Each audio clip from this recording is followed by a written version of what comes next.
Hello, dear friends. It's good that you join me today. We are now into part 3 of this magnificent story, of this great plan that God has thought out for us. We're looking at this gigantic picture that he has painted with so many details in it. When we begin, we finished now with the first book of the Bible, the book of Genesis, and we move on to the second book, which is called Exodus. Now, when you begin to read the book of Exodus, the first word that you find is "and." Exodus begins with the word "and."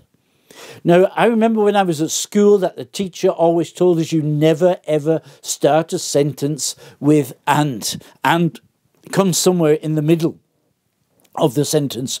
But not only does this first sentence start with the word "and," but it's this new chapter, this new part, this new book starts with the word "and." And is that significant? Well, it is actually, because it's showing us it's not a separate story from Genesis. It's connected to all that what was written in Genesis. We start with the book of Exodus and we see that Jacob has come to Egypt together with his big family. There's about 70 people who've come down, and they are reconciled with Joseph. The brothers are reconciled with Joseph, who is son number 11. And Joseph is now a very important man in the kingdom of Egypt. And he has actually saved Egypt from starvation. But not only Egypt, he has saved the whole world. And I suppose Joseph was quite a celebrity. He's a hero. He was respected. And of course, his family was respected. And then they start to do that, what God told mankind to do right at the beginning. They begin to be fruitful and to multiply. And they have quite large families, and they're growing and they're growing, and generations come and go. Joseph has died, and the next generation comes and dies, and the next generation, and it's about 400 years pass. A little bit of dispute about the chronology, but there's hundreds of years pass, and a new pharaoh, a new king arises. And we imagine that this king is from another dynasty. That means he's from another house, another lineage. He's not the son of the last pharaoh, but he's a usurper, or he is a leader of another army that's performed a coup d'etat or something like that. But it's probably a new dynasty that has come, and this pharaoh doesn't know anything about Joseph. He doesn't feel indebted to the Hebrew people. He doesn't feel indebted to Joseph's descendants. He doesn't know them at all. And now Egypt is the superpower. There is no nation that can compare to Egypt at this time. It is the most powerful nation on earth. And, it wasn't a democracy.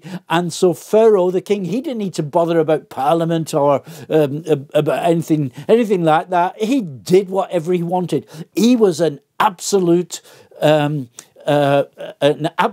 despot. He was the leader, and his word, he was the sovereign. He didn't need to ask anybody about what to do.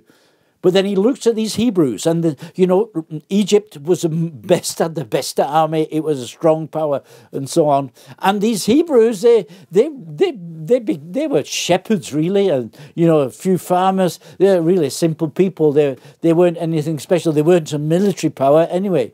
But Pharaoh looked at them, and he saw how many they were, and he became afraid of them. And he says, if we're not careful, these people will grow and grow and grow, and they'll get so big that they'll overthrow us one day. So he decided to deal with them shrewdly, is what the Bible tells us.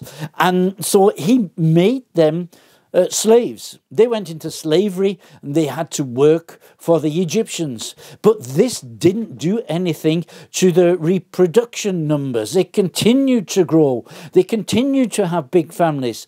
And then Pharaoh said, we've got to do something drastic. So he ordered the midwives that if a boy was born, that this boy had to be killed at birth. Now, of course, the midwives, they feared God and they didn't do this.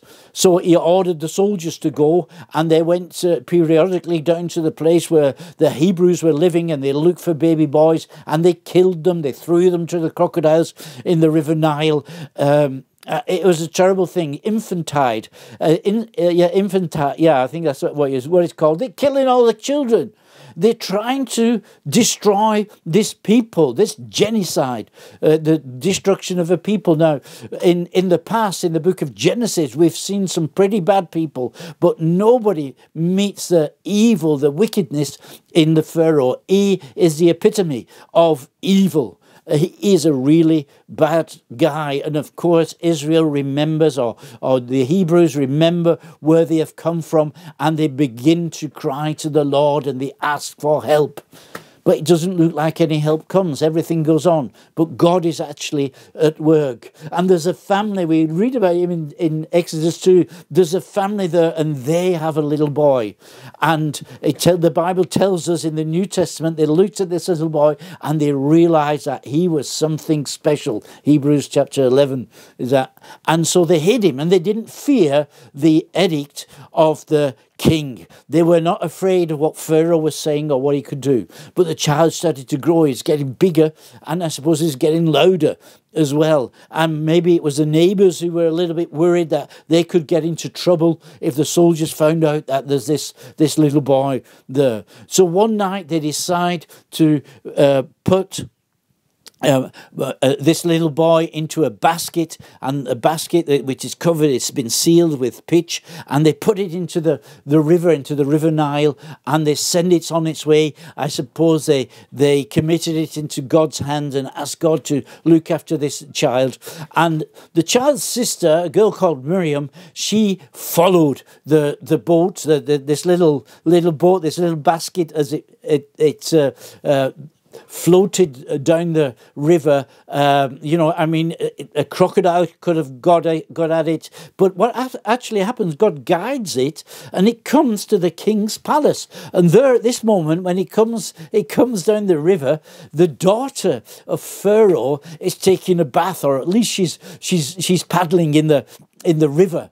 And when she sees that and opens the basket and finds out that it's a little baby, she is so thrilled, and she decides she's going to keep it. And Miriam starts a conversation with her and tells her that he knows a lady who could feed this baby if she would like her to. She could go and get her. Well, she said, yeah, that'd be great. So she goes, gets her mother, and Moses, as the boy would be called, because Moses means he was drawn out of the water. Moses is brought up then by his real mother, although he's in the house of the daughter of Pharaoh. Now, what we learn from here is that when we cry to the Lord, he works. He's not forgotten us. He's not forgotten the Hebrews. He's watching over them. He was watching over them when they went to Egypt. He was the one who sent Joseph to Egypt to save the world. He was the one who brought Jacob to Egypt. He's not forgotten them. He's watching over.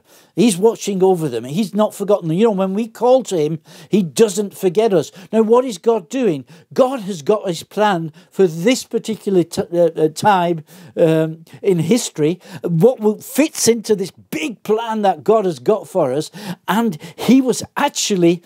he had this child not only infiltrate the Egyptian culture, the Egyptian society, he is now infiltrated into the house of the king of Egypt. This is something that God has got his hand here, and this is part of the big picture that he is painting for us. And we'll see how it goes on the next time. So stay tuned. See you again. You're Bob Hatton, your encourager.